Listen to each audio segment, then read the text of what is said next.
About how come running backs now are just output the pasture. None of them got a deal. Saquon Barkley, Jacobs with the Raiders, and Tony Pollard with the Cowboys. And I was going to touch on this subject about this like this. My take is that the game of evolving with the running quarterback, especially once the white boys started running. Now, I go back to when Steve Young had that break off back in 88. And the 49ers, if you remember, Roger Craig was underrated because he was the first back. He was getting 1,000 running, 1,000 out the backfield. And the 49ers did the West Coast offense where they utilized the fullback, tight end, short routes. And then you minimize how they did it. They didn't do the typical trademark pound the line, pound the gut. Because you go back 40 years ago, remember Pete Johnson used to play with the Bengals, went to Dolphins, do the 1 yard jump. You know, the plunges. That's what Walter Payton, Marcus Allen, cats like that would do. And then, of course, the Bears did it with the fridge because the 49ers had started that trend. The 49ers started a lot of trends that you see. Ironically, the 49ers employed two-back because Deebo Samuels, who's all around playing Christian McCaffrey. However, one of them is quarterback, so that's in the story. That kind of cost them the last few years. But anyway, the running back position ain't going to be nothing like you remembered it.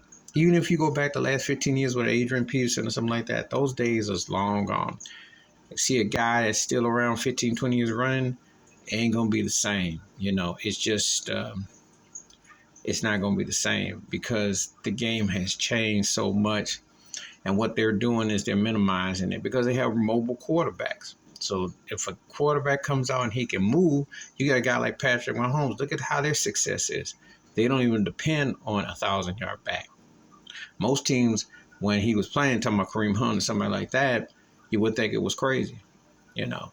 I remember 40 years ago when you had Christian Okoye and Delaney, you know, you had Kansas City had running backs who could run up to, I want to say Barry Ward, I want to say Larry Johnson. He used to be Jay-Z's former roommate, you know. That's not the same anymore. It's a different NFL, different time. And the running back is being so ran out that they're just using it kind of as a because they got mobile quarterbacks and they've used that as a way. I think it's wrong. There's nothing more dynamic than a running back who can give you that burst and break one off because you can't depend on a mobile quarterback. The Giants are going to find out that Daniel Jones, while he's mobile, is clumsy. And he can't pay. You know, when I think about Saquon, I think about Jacobs for the Raiders, ain't no quarterback going to place them guys. You know. Please like, subscribe with thoughts, comments, and I do respond. Thank you. Wash your hands, keep your mind clear, watch out for another shit of it if you like, and I'm out. Peace.